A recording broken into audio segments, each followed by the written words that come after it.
வீடியோல என்ன பார்க்க போறோம் அப்படின்னா பஃப் ஸ்லீவ் வந்து நம்ம தைக்க போறோம். அது வந்து எப்படி தைக்கணும் அப்படின்றத ஃபுல் வீடியோ நம்ம பார்க்கலாம். அதுக்கு முன்னாடி நம்ம சேனலை சப்ஸ்கிரைப் பண்ணாம பார்க்குறவங்க சப்ஸ்கிரைப் பண்ணி பெல் ஐகானை கிளிக் பண்ணிருங்க. அந்த பஃப் ஸ்லீவ் வந்து நான் எப்படி இருக்கும் அப்படின்றத நான் காமிச்சிடுறேன். இப்போ அளவு பிளவுஸ்ல இந்த மாதிரி இருக்கு. இந்த மாதிரி தான் பஃப் ஸ்லீவ் வந்து தைக்க சொல்லியிருக்காங்க. இப்போ இந்த பஃப் ஸ்லீவோட அளவு நம்ம எப்படி எடுக்கணும் அப்படின்னா இந்த மாதிரி நம்ம ஏற்கனவே வந்து கட் பண்ணி வச்சிருக்கேன். இருந்தாலும் உங்களுக்கு வந்து அளவு எப்படி எடுக்கணும் அப்படின்றத சொல்லிடுறேன்.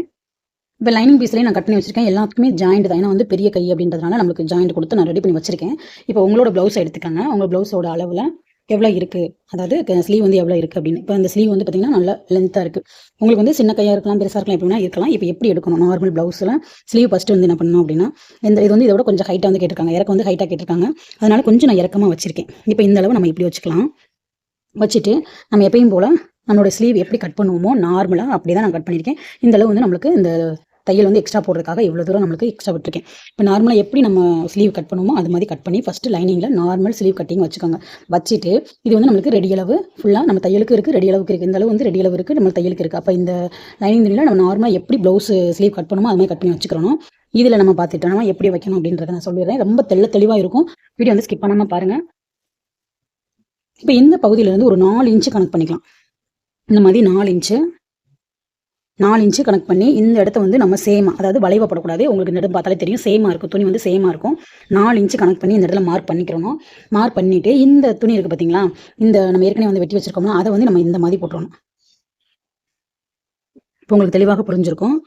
இப்போ வந்து நம்ம ஒரு லென்த் துணியை எடுத்துக்கிட்டு 4 இன்ச்சுக்கு சேம், அதாவது பாக்ஸ் மாதிரி இருக்க மாதிரி இருக்கும். இப்போ உங்களுக்கு தனியாக பார்த்தா தெரியும் இந்த இடம் வந்து ஒரு பாக்ஸ் மாதிரி இருக்கும். ஒரு நீல வாக்கில் இருந்துட்டு இந்த இடம் வந்து சேமாக இருக்கும், ரெண்டு பக்கம் சேமாக இருக்கா இந்த மாதிரி பார்த்துட்டு இப்போ இந்த லைன் துணியில் ஏற்கனவே கட்டி வெட்டி வச்சு அந்த ஸ்லீவ் இது மாதிரி வச்சுட்டு அந்த எந்த அளவுக்கு நமக்கு சேப்பு தேவையோ அந்த அளவுக்கு நான் கரெக்டாக வந்து கட் பண்ணி வச்சிருக்கேன். இப்போ வந்து ஸ்லீவ் வந்து எப்படி கட் பண்ணுறது அப்படின்றத நீங்கள் தெளிவாக புரிஞ்சிருப்பீங்க.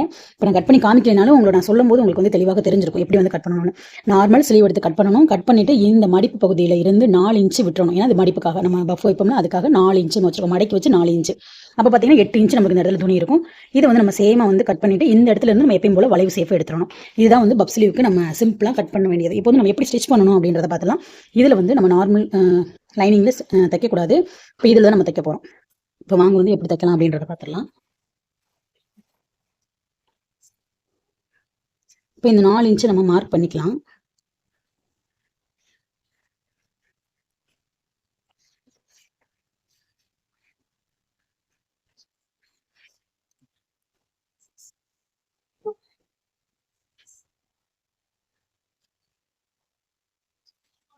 நாலு இன்ச்சு நம்மளுக்கு 8 இன்ச்சு வரும்.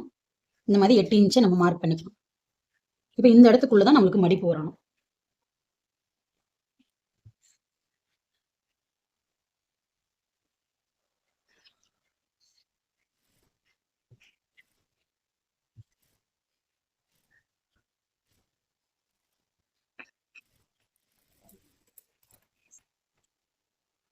இப்போ இந்த பக்கம் நம்ம மடிச்சிருக்கோம் இல்லையா, அதே சேம் வந்து உங்களுக்கு வந்து பஃப் அதிகமாக வேணும் அப்படின்னா நீங்கள் இந்த இடத்துல வந்து இப்படி ஆப்போசிட்டாக மடிக்கணும். அதாவது இந்த பக்கம் மடிச்சுட்டு போனதை நம்ம வந்து இந்த பக்கம் மடிக்கணும். எனக்கு வந்து பஃப் அதிகமாக வேணாங்க அப்படின்னு சொல்லி சொல்கிறவங்களுக்கு நம்ம என்ன பண்ணணும் அப்படின்னா இதே மடிப்பை வந்து சேமாக இங்கே வைக்கணும்.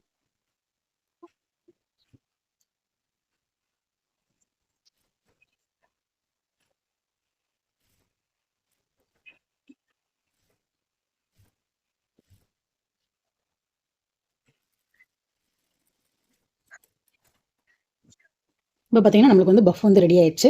உங்களுக்கு துணி வந்து இன்னும் வந்து பஃப் வந்து ஃபுல்லாக இந்த சைட்லாம் உங்களுக்கு வந்து துணி பத்தாது அப்படின்றதுனால நான் 4 இன்ச் எடுத்திருக்கேன். உங்களுக்கு வந்து துணி வந்து இன்னும் பஃப் வந்து கொஞ்சம் சின்ன கையாக இருக்குது, உங்களுக்கு வந்து அகலம் வந்து அதிகமாக இல்லை அப்படின்னா நீங்கள் என்ன பண்ணுங்க அப்படின்னா ஒரு 5 இன்ச் எடுத்துக்கோங்க. இன்னும் ஒரு மடிப்பு, இந்த பக்கம் ஒரு மடிப்பு, இந்த பக்கம் ஒரு மடிப்பு சேர்த்து வரும்போது உங்களுக்கு வந்து நல்லா வந்து கவர் ஆகும். இவங்களுக்கு வந்து துணி வந்து கம்மியாக இருக்குது, கை வந்து கொஞ்சம் நீளமான கை, அகலம் வந்து அதிகமாக இருக்குது அப்படின்றதுனால நான் கொஞ்சம் 4 இன்ச் எடுத்திருக்கேன். உங்களுக்கு பஃப் வேணும் அப்படின்னா இன்னும் கொஞ்சம் கூட எக்ஸ்ட்ரா வச்சுக்கோங்க. இப்போ நீங்கள் வச்சு பாருங்கள். இனிமேல் வச்சு பார்த்துட்டு லைனிங் வந்து கரெக்டாக இருக்கான்னு செக் பண்ணிக்கலாம். இப்போ பார்த்தீங்கன்னா லைனிங் வந்து இன்னும் ஒரு மடிப்பு கூட நம்ம வைக்கலாம். இப்போ இந்த அளவு வந்து கொஞ்சம் எக்ஸ்ட்ரா இருக்குது. அப்போ 2 பக்கத்துமே நம்ம இன்னும் கொஞ்சம் மடிப்பு வச்சுக்கலாம். ஒவ்வொரு மடிப்பு வச்சுக்கிட்டோம் அப்படின்னா கரெக்டாக இருக்கும்.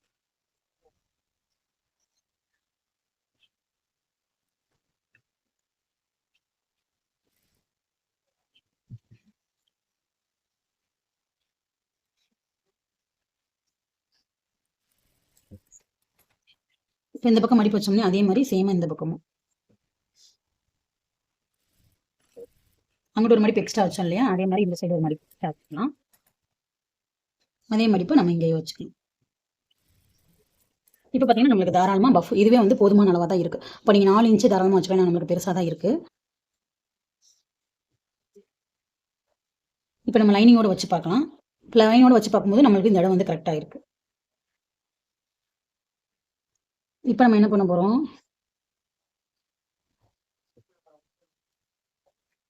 இந்த லைனிங்கை இது மேலே வச்சு நம்ம ஜாயின் பண்ணிக்கலாம்.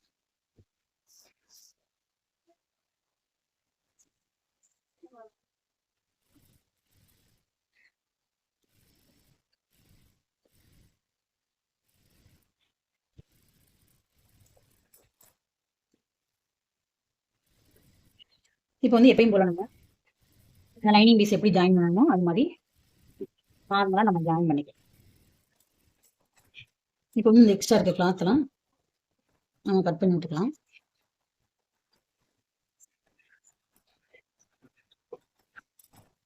அவ்வளோதாங்க. இது வந்து நம்ம ஒரு பைப்பிங் கொடுத்துட்டோம் அப்படின்னா ஒரு சூப்பரான பப் ஸ்லீவ் வந்து நம்மளுக்கு ரெடி ஆயிரும். இப்போ கண்டிப்பாக வந்து உங்களுக்கு தெளிவாக இருக்கும் பாருங்கள். இப்போ வந்து நம்ம கிராஸ் பீஸ்க்காக நம்மளுக்கு வந்து இந்த இதுலேயே வந்து பைப்பிங் வைக்கும்போது நம்மளுக்கு வந்து அது லுக்காக தெரியாது. அதனால நம்ம இந்த கலருக்கு நம்ம வீட்டில் இருக்க அந்த துணியை வச்சு நம்ம இதை வந்து நம்ம பைப்பிங் கொடுக்க போகிறோம். பைப்பிங் கொடுக்குறதுக்கு பார்த்தீங்க அப்படின்னா நான் வந்து 1.5 இன்ச்சு எடுத்திருக்கேன். 1.5 இன்ச்சு எடுத்துட்டு இதை ஃபுல்லாகவே நம்ம வந்து ஒன்னோட ஒன்று ஜாயின் பண்ணிக்கலாம். ஜாயின் பண்ணிட்டு பைப்பிங் வந்து எப்படி ஈஸியாக வைக்கிறது அப்படின்றத பார்ப்போம்.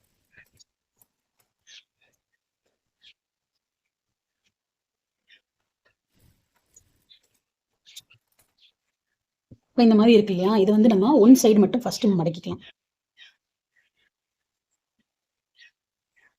இந்த ஒன் சைடு மட்டும் நம்ம லைட்டாக இந்த மாதிரி மடக்கிக்கலாம்.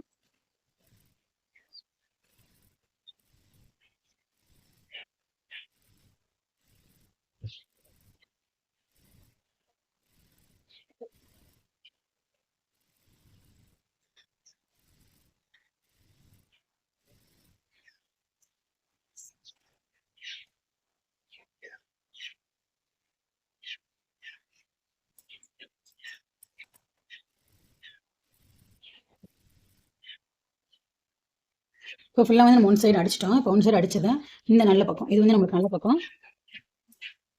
இப்போ இந்த இடத்துல இந்த பக்கமும் வச்சு அடிச்சிடலாம்.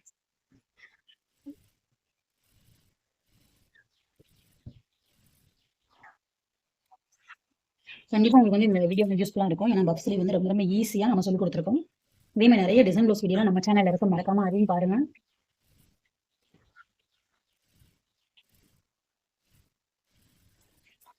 இப்போ இதை கட் பண்ணிட்டு இப்போ இது நம்ம பைப்பிங் கொடுக்குறது ரொம்ப ஈஸியாக இருக்கும் நம்மளுக்கு. வந்து நம்ம இதை வந்து இப்படி மடக்கிடலாம். மடக்கிட்டோம் அப்படின்னா ரொம்ப ரொம்ப ஈஸியாக இருக்குங்க இந்த பைப்பிங்கு. ஏன்னா நம்ம ரெட்டை துணியில் போட்டு பைப்பிங் வைக்கும்போது கஷ்டமாக தெரியுற மாதிரி இருக்கும். இந்த மெத்தட் வந்து ரொம்ப ஈஸியாக இருக்கும்.